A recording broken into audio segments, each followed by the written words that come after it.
Hey, welcome and thanks for joining us on World Insights. I'm Michelle in Beijing. Coming up tonight, President-elect Donald Trump eyes an old friend of China as the next emissary to Beijing. Iowa Governor Terry Branstad has accepted the post, a hint of a friendlier U.S. policy. Germany's Angela Merkel sees a partial ban on religious veils and put a lid on immigration. How the tougher policy could be her ticket to fourth term as chancellor. Plus, traditional Chinese medicine gains a worldwide following. We'll find out why China's homegrown treatment are growing popular abroad as a more potent cure to sickness. Well, President-elect Donald Trump has chosen the next U.S. ambassador to China. He's the governor of the state of Iowa, Terry Branstad. As we report on Tuesday, the pair met for about an hour in New York at Trump Tower. Let's now take a look. Iowa Governor Terry Branstad will be the new face of American interests in China when Donald Trump takes over as U.S. president. Branstad has accepted Trump's nomination to be the next U.S. ambassador to China. In a statement, President-elect Donald Trump said, quote, Governor Branstad's decades of experience in public service and longtime relationship with President Xi Jinping and other Chinese leaders make him the ideal choice to serve as America's ambassador to China. Branstad has known President Xi for more than 30 years. The pair met in Iowa when Xi came on an exchange trip as a local party leader in 1985. In the years since, the two have met at least 6 times, according to Branstad's office, and he is well known to the Chinese as, quote, an old friend. We welcome him to play a greater role in advancing the development of relations between China and the U.S. But Beijing and Branstad are well aware of the challenges that lie ahead for China's relationship with the incoming U.S. president. Just last week, he took a phone call from the leader of Taiwan, breaking with decades of precedent. And later, he used his social media accounts to criticize China's currency policy. In accepting the nomination, Governor Branstad said via statement, quote, the United States-Chinese bilateral relationship is at a critical point.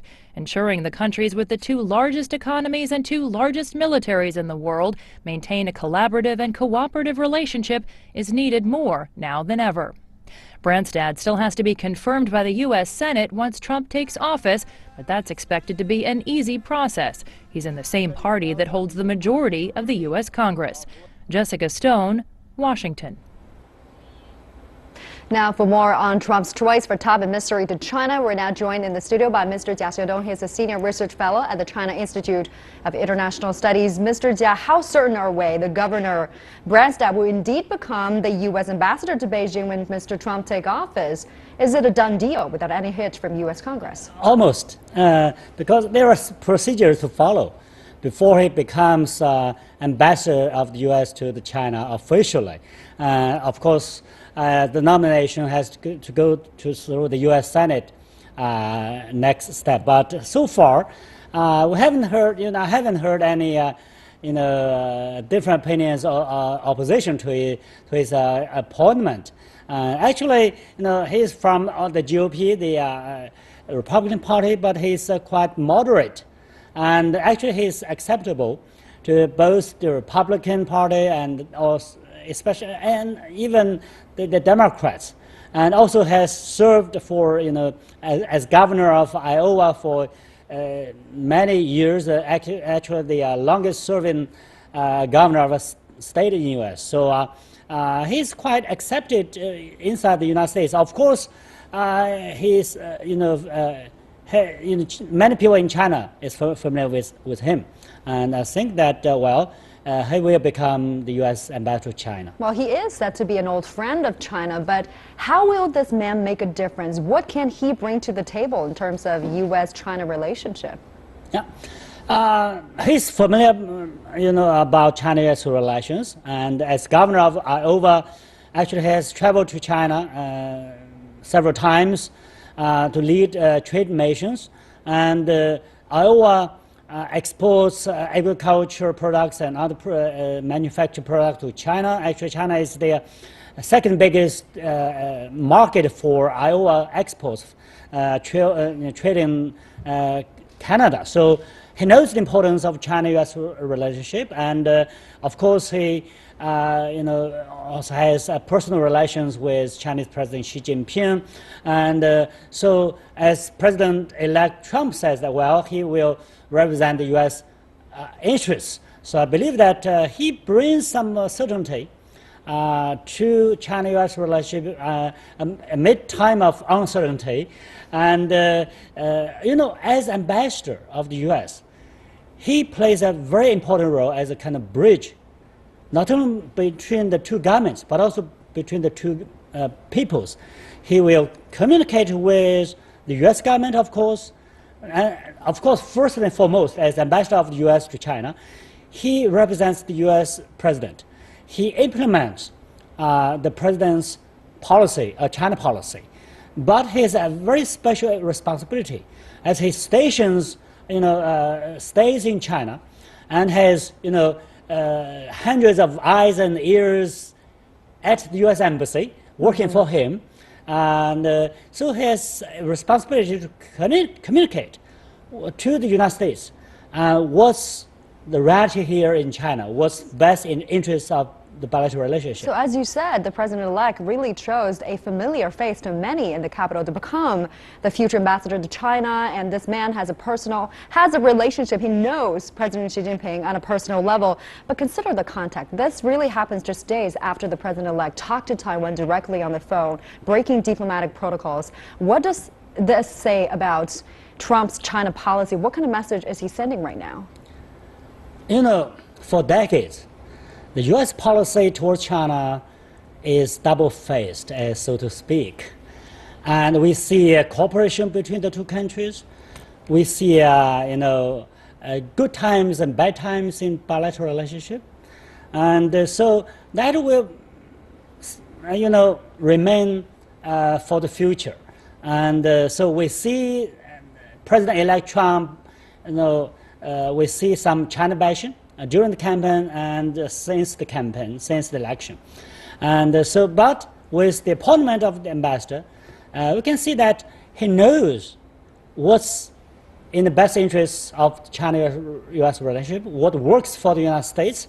And, the newly appointed ambassador to China knows the trade relations, economic relations. Mm-hmm. But as ambassador of the U.S. to China, working for a bilateral relationship, between the two biggest economies of the world, he has to also to know about other aspects of the bilateral relationship. For example, security relationship, right, strategic relationship, and also he has to know the history and know what's know the future. So has to have very far-sighted vision and broad vision, not only focuses on trade issues. All right. So far, the reaction from Beijing has been warm, but whether he will serve as the bridge to ease some of the tensions between the two countries, we'll have to see. Thank you very much for your insights, Mr. Jia.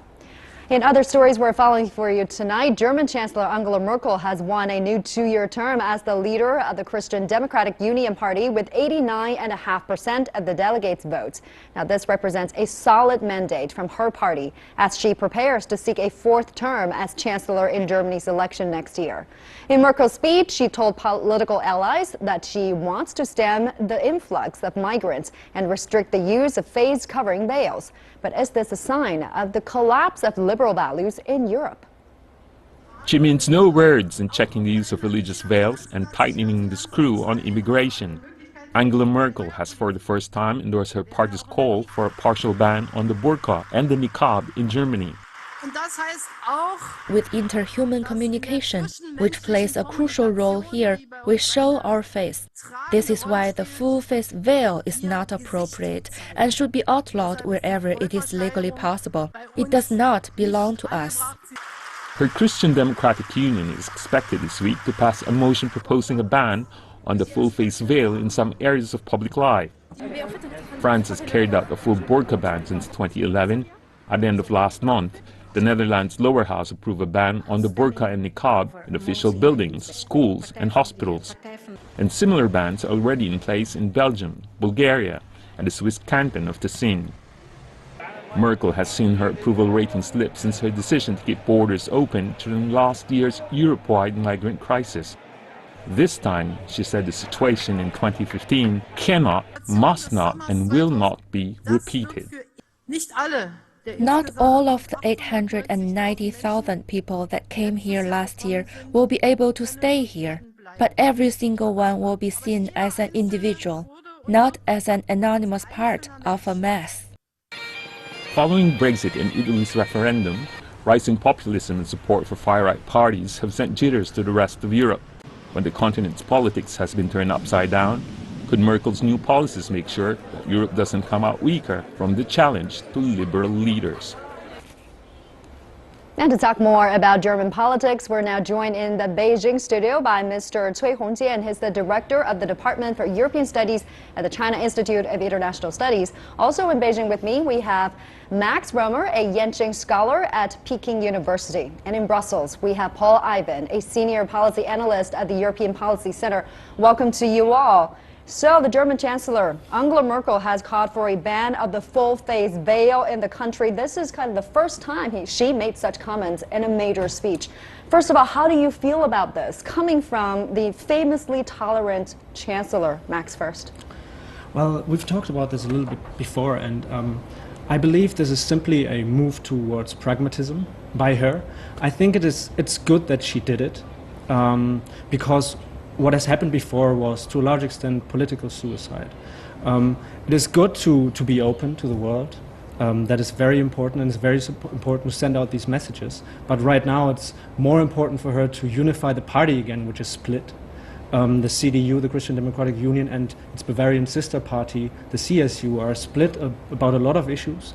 And I believe that also they need to bring the base of the party and the leadership back together and bring back the voters that they lost from the AfD, the populist party, back into the party. And the ban on the burqa was the right move to do that. And I think it's simply a pragmatic move. Dr. Cui, your thoughts on this? Yes, I agree with Max's real points. That it shows maybe a tougher. But would you agree that her refugee policy was a political suicide, as mentioned by Max? Now, the interesting thing is just like, it shows a direction to a pragmatism, for this refugee policy. But this ban on, well-dressing in the public, vocation itself, this measure itself is a symbolism.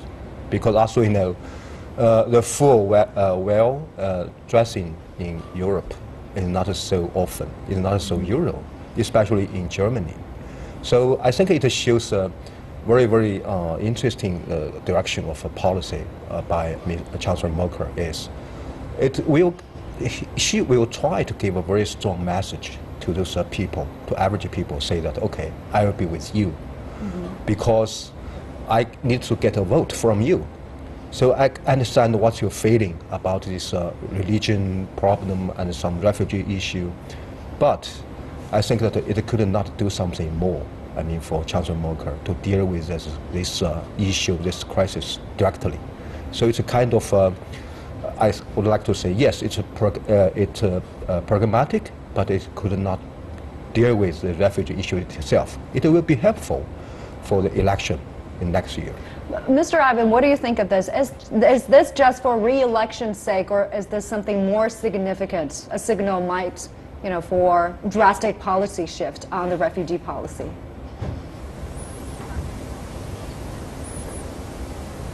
No, I don't see a drastic policy shift, and I agree with the previous two speakers.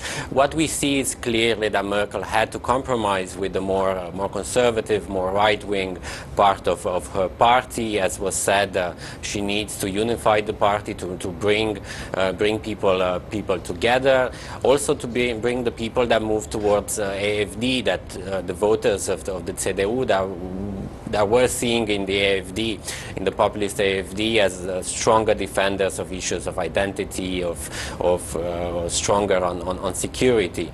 So it's a pragmatic move, but it's not a major policy shift. If we look at the details, she says that she supports the ban in the limits of the law. So it's not a major change, I would say. So we kind of reach a consensus that this is a pragmatic move. But Max, whether this tough stance on refugee will win back public confidence before next year's election, what do you think? It's a very hard guess to make, and it's hard to predict the future. I mean, I'm not a magician, despite the fact that I wear my Harry Potter glasses today, but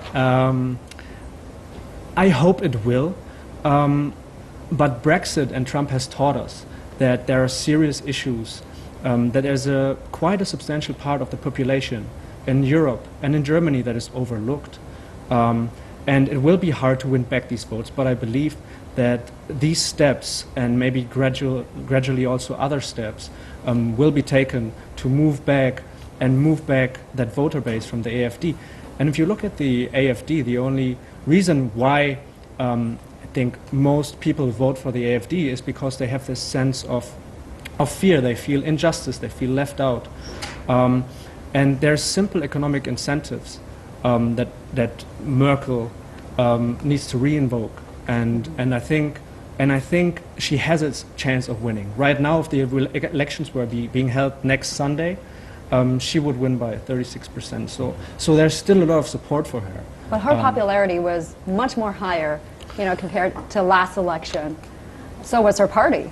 So will this be a tough election for Merkel, Dr. Cui? Yes, certainly. Just like Chancellor Merkel herself, I mean, recognized it would be the most difficult election since the reunification of Germany, as we know.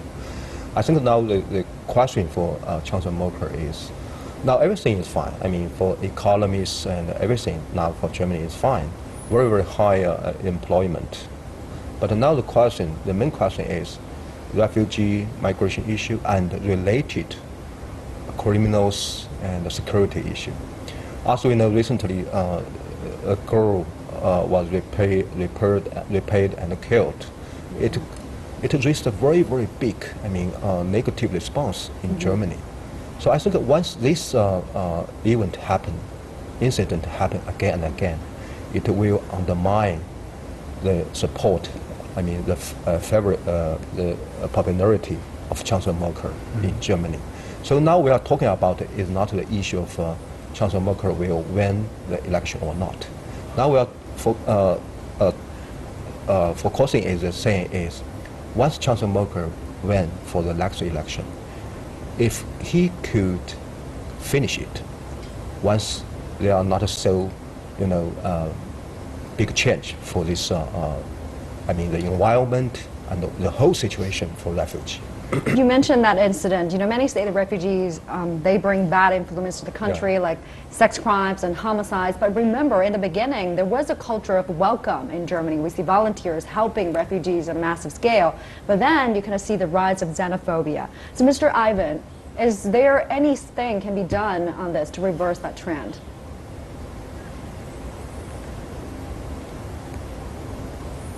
Well, I'm not sure if the change was so major. I mean, obviously there are worries and there are security problems that appear, but I think it would have been impossible not to see such cases or security situations, given the high number of people that has entered into Europe and into Germany. So obviously a lot of efforts now need to be put, and I think Germany is moving in that direction, to process these applications, to send back those that do not qualify for refugee status, and to work a lot for the integration of those that will receive that refugee status, those that will remain in Germany. And I think we should also read Chancellor Merkel's announcement regarding the veil in this perspective, linked to the issue of integration, as she actually mentioned it, as the veil being a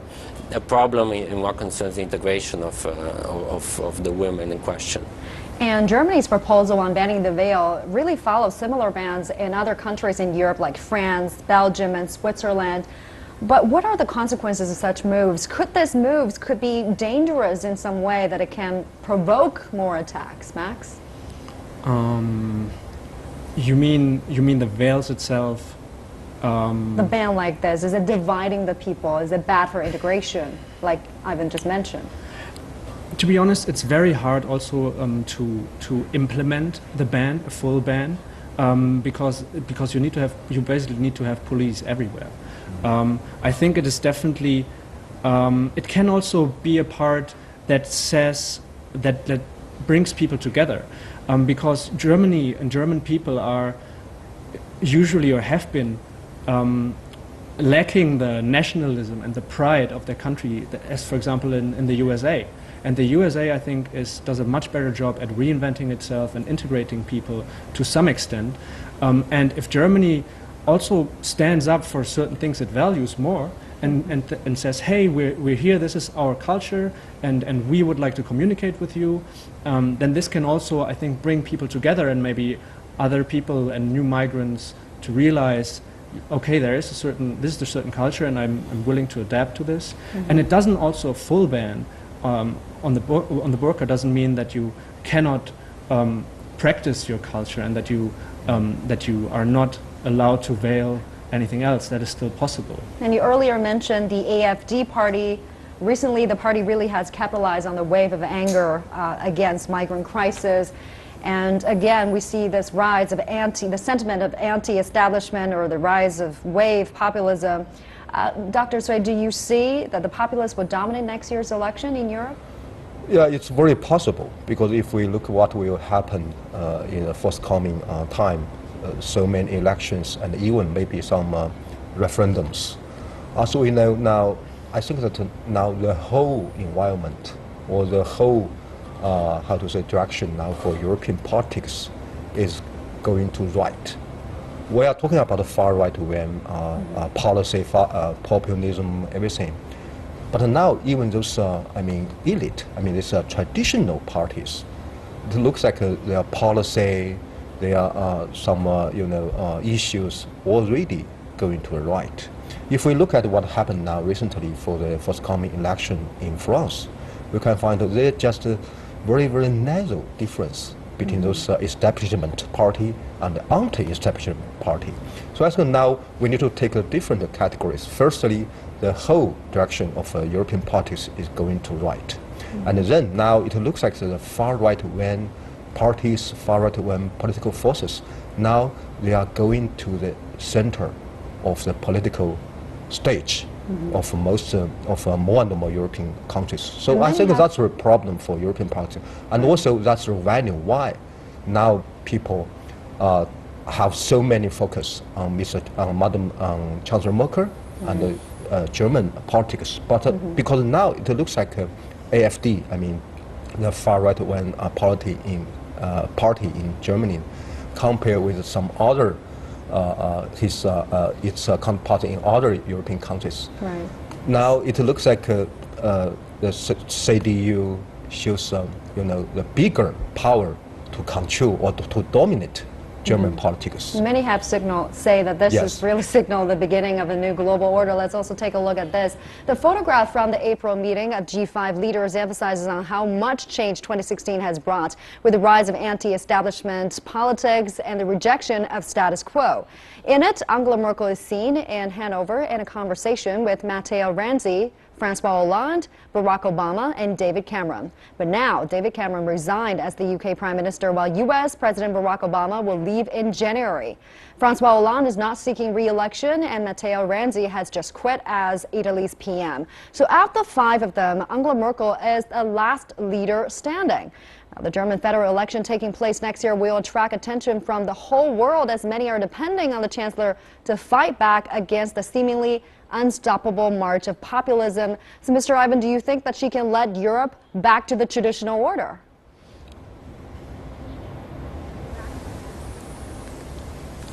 Well, I would say that we haven't left what we might understand by traditional order. I mean, indeed, as it was said, we do see clearly a rise of populist sentiment, of populist parties and populist leaders across the EU.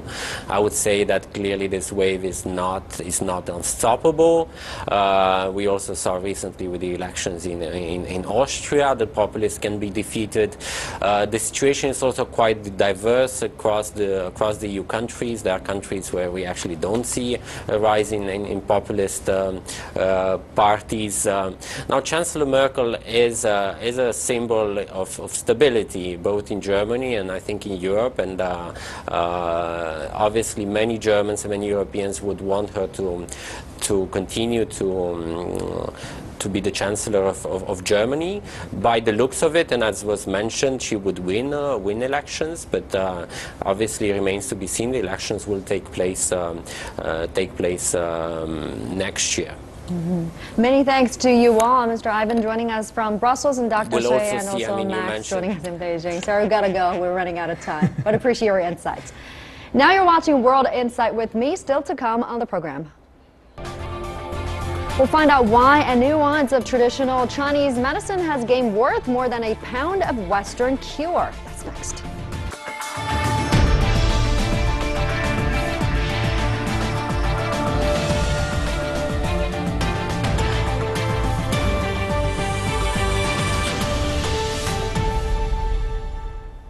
Welcome back. From politics, we now turn to science and health. On Tuesday, the Chinese government published its first white paper on traditional Chinese medicine. It highlights the unique and modern-day appeal of traditional remedies in China, which have gained a following across the world. We'll talk about it later. First, let's take a look at this. A medical practice dating back to over 2,000 years ago, passed on from generation to generation in China, has seen significant expansion worldwide. Now, China has been laying the groundwork for every citizen to have access to basic traditional Chinese medicine services by 2020 and to develop TCM services to cover all areas of healthcare by 2030. Outside its homeland, China's customary remedies have spread to over 180 countries and regions, according to a white paper released this week. Professor Ke has been running the Asante Academy in North London for more than 16 years, offering traditional Chinese medicines and acupuncture service. Patients go to see various consultant doctors in hospital, but many of them don't get really good sort of response. But when they come Chinese medicine, and the result is fantastic. TCM doctors prescribe treatments based on patients' own feelings and sensations. They focus on the harmony between human beings and nature, as well as balance within the body itself. Some Westerners who prefer China's traditional medicine think it's more natural and safer. What's more mysterious? Something that is coming from plants, that is natural, or something that was created medically with chemicals? I find the chemicals more mysterious than nature. Besides herbal medicine, there are also many therapy options in TCM like acupuncture, cupping and moxibustion. Among them, cupping was the latest one to catch global attention, as US swimmer Michael Phelps was seen bearing circular bruises on his shoulder. Now, what contributes most to its global fame was the scientific discovery based on ancient Chinese medicine theories. Tu Youyou, a Chinese scientist, shared a Nobel Prize in medicine for her discovery of the anti-malaria compound artemisinin. However, concerns do exist. Some homegrown treatments rely on the illegal trade of endangered species like tigers and rhinos, and the slaughter of specially farmed animals such as bears. Controversial as it is, TCM's popularity is on the rise as it's increasingly recognized as an effective alternative to Western medicine. Now, to talk more about the development of traditional Chinese medicine, we are joined in our Beijing studio by Dr. Shelley Oakes. She used to study in the Academy of Chinese Medical Sciences here in Beijing. She's now a licensed practitioner of traditional Chinese herbal medicine and acupuncture. And in New York, we have Dr. Li Zhang, who has over 50 years of clinical experience. Dr. Zhang is now the chief advisor of TCM at New York College of Traditional Chinese Medicine. And in San Francisco, we have Dr. Michael Fitzgerald, owner of Stone Mountain Medicine Clinic in Berkeley, California, and assistant professor at the Academy of Chinese Culture and Health Sciences in Oakland, California. Thank you all for joining us. So we know that more and more people outside China have become TCM practitioners, but at the beginning, Dr. Oakes, what made you choose TCM as your career? A couple different things really came together. First of all, I was treated successfully with Chinese medicine for my own health conditions when I was living in Taiwan in the early 90s, which kind of dates me. And I was very interested in the philosophy, in the language, in the ideas, and medicine was just a natural extension of that. It was a way to bring all those things together, but in a practical way, so that I would actually have a career, but also be able to do something that would help people instead of just writing papers. Oh, and Dr. Fitzgerald, what about your story? Oh, I have a similar experience. I had, some illnesses that I treated with Chinese medicine, with acupuncture, and I felt really good, and they helped me get through some difficult times. And also, I've had family members who have taken Western medicines for chronic illness, and saw that there were, side effects to those things, and thought, I'd hoped there was a better way, and I got interested in Chinese medicine. And Dr. Zhang, you also practice TCM in America. What is the biggest challenge to you practicing TCM in the West? I think more important for me is how to communicate with medical professionals, West medicine, to convince them Chinese medicine is great. It's a great treasure from China to help people get more healthy. Since I work in this area in U.S. almost 30 years. So how did you explain to your patients about how TCM work in clinical practice? Dr. Zhang? This I still discuss with them about our principle, like harmonizing people between themselves and their environment, and all those, for example, herbs and acupuncture have very, very few side effects, and that they are very successful to treat, especially chronic diseases. So after they receive this kind of treatment, they will get more convinced and introduce more and more patients come to me. That's what I'm doing in U.S. now. So we're kind of talking about the different theories and approaches between conventional Western medicine and TCM, and they're so different. The mainstream medicine is based on modern biology and chemistry, but TCM is more about the holistic approach. It talks about yin and yang and the flow of energy. Dr. Oak, what was the most difficult part for you in explaining TCM approach to your patients? Well, I think, in fact, that one of the reasons that Chinese medicine has become so popular in the West is that people are very open to non-materialist views of the body, the world, and their own health. So I think probably at this point, the hardest thing to explain to patients, the hardest question to answer is, are Chinese medicines safe?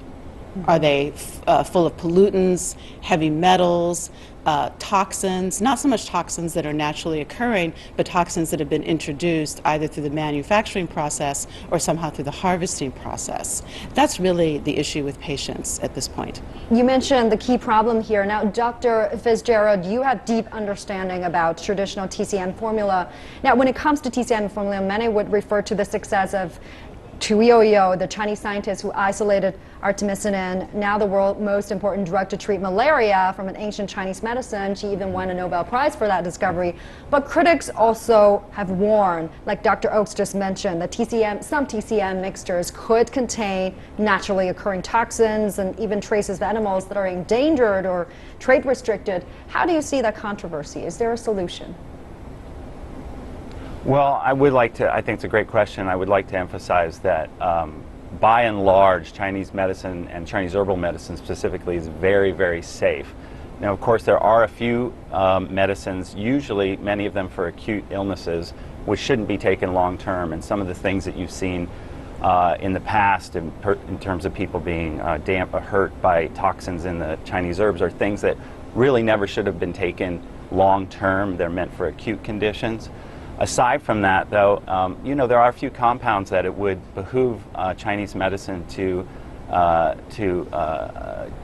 find some markers in the body. So for example, if we want to give a specific medicine that's generally safe, but we end up when we want to give it long term, we need to find some markers in the body to, you know, in terms of liver health or kidney health that we can establish and relate to that.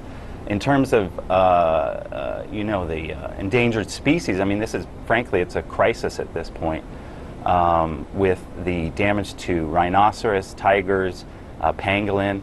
These things, you have to understand that there's always been a tradition in Chinese medicine of two camps. One is that there's doctors in a clinic who are treating illnesses, and they're not usually using a lot of these things. And then there's business people who want to sell a product that has a miracle cure, so supposedly a miracle cure, and they're, you know, they can get more price or more profit from an exotic species. And these things really, by and large, aren't necessary. And I think if they are, then we have to carefully manage those resources and certainly at this point not harvest from the wild. If we feel that there's a need for them, you know, we should find a way to raise these animals humanely if they show potential. But a lot of them, in my opinion, aren't necessary. And Dr. Zhang, what do you make of what's been said there? I totally agree with he said, but in the United States, I think the big issue is the Chinese medicine. They don't like to talk about medicine. They think this is a herb, and the herb belongs to the food supplement. They're not medicine, so they don't allow you to take, you know, have any side effect, which is not fair. But what they can do, this is United States, so we have to follow them and discuss with them. Actually, I was teaching the herb toxicity in the United States, which I, you know, not 100% agree with the FDA, but I have to follow their rules. For example, even the most important herb in China, ma huang, effigy, in the United States is banned. We cannot use it because the effigy inside of the ma huang can cause some problem with cardiovascular system disease patient and the nervous system have bigger side effects. So we get very limited to do our job. And meanwhile, I also have some clinical trial project with FDA. So they even don't let me to do with the herb decoction, which herb tea. We have to use a granule, which is like a powder, because it's easy to analyze inside of the constituents. Mm-hmm. Otherwise, the tea, they even don't know what it is inside. So that's my concern about how to explore our Chinese medicine in the United States. So there's a lot of restrictions we have a lot of problems in practicing TCM in America. Dr. Oggs, what do you make of this? Do you think the FDA rules on these are fair? Well, I think that, first of all, we don't want to ban herbs in such a way that you can't go to your local grocery store and buy dongui or gochiza. So I think that there's a balance there between letting people use herbs as food and use herbs in their everyday lives. But I think that we need to take a step back and also look at the research that's happening in China. And a lot of the research in China is every bit as reductionist, if not more, than what's happening in the US. So for example, the National Institutes of Health in the States have said they support research of so-called polypharmacy, which is basically Chinese herbal medicine as well as many other traditions. We use anywhere from 4 to 13 herbs generally together in a formula, and so you get synergistic effects. But as Dr. Zhang said, that's basically impossible to study at this point with current technology, so you have this conundrum. And another issue, Dr. Zhang, in Chinese hospitals, we used to see doctors of modern medicine prescribe TCM to patients, but as far as we know, TCM practitioners are generally banned from prescribing Western medicine during their treatment. How do you see this issue? Sorry, I didn't hear very clear. Anyway, in the United States, we're still able to give the patient all the herbal formulas, but this is not, considered as a medical behavior. You just consult with a patient, consult with you, and you give them some suggestion. So, for example, the insurance never cover any penny for this kind of behavior. This also is a kind of, problem for us. And Dr. Because Fitzgerald, patient cannot. do you have the similar experience like Dr. Zhang mentioned? In terms of a restriction of herbal use, or what exactly? Yes, yes. Yeah, well, I think, obviously there's been abuse of certain herbs, and I don't think, honestly, by the majority of Chinese medicine practitioners, because they're educated in this. For example, the ephedra issue. I mean, the reason that it's banned is because it was given in diet pills, and so the FDA decided across the board that people shouldn't take it. Well, I and people like myself, Dr. Zhang and Mrs. Oakes, are trained in the use of this and know when to use it and when not to, and certainly would never use, for example, ma huang ephedra, this herb that has ephedrine in it, would never use it in a long-term chronic way usually, or we understand how to use it. So this is very important.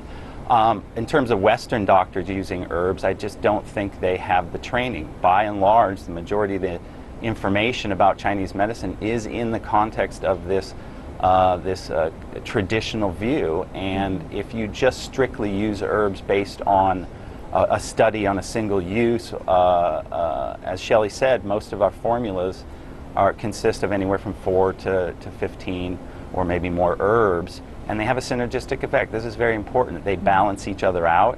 Sometimes they neutralize some of the side effects of some of the herbs, if there's any, which are very moderate, but it really does take training, and I think that if you just analyze an herb in terms of its chemical constituents, there is a limited understanding of their potential. And lastly, how do you see the relations, Dr. Oakes, between TCM and Western medicine? I mean, these two streams have entirely different approaches towards treating illness and injury, but are they antagonistic? Is there rivalry there, or do you see that there's a way can merge these two in a way that can benefit to patients? I think there's definitely a place for traditional Chinese medicine in the modern world, which is why it's becoming more popular around the world. In China, people will say Western medicine is good for acute diseases. So if you have a car accident, you need to go to the emergency room, of course you use Western medicine. And if you have a chronic disease or you need to sort of regulate or balance your body, you use Chinese medicine. And that's true to a degree, but I also think that Chinese medicine, including acupuncture, are actually very effective for treating disease and illness. They're not just some sort of way of dealing with stress and insomnia or functional digestive disorders. So I think that actually there's tremendous potential for using Chinese medicine on the front lines in so-called frontline neighborhood clinics like is happening now in China, because it can be very effective medicine and it's not as expensive as Western medicine, and in the hands of people who are trained, it's an easy way to bring healthcare to greater numbers of people. All right, many thanks to you all. Dr. Oakes joining us in Beijing, and Dr. Zhang joining us in New York, and also Dr. Fitzgerald joining us in San Francisco. Thank you all. And that's all the time we have for today. If you'd like to see more, you can visit our website. Just type World Insight CCTV News into your search engine, or check out our YouTube channel. From me, Li Toyan, and everyone on the World Insight team, thanks for watching, and tune in again next time for insights across China and around the world.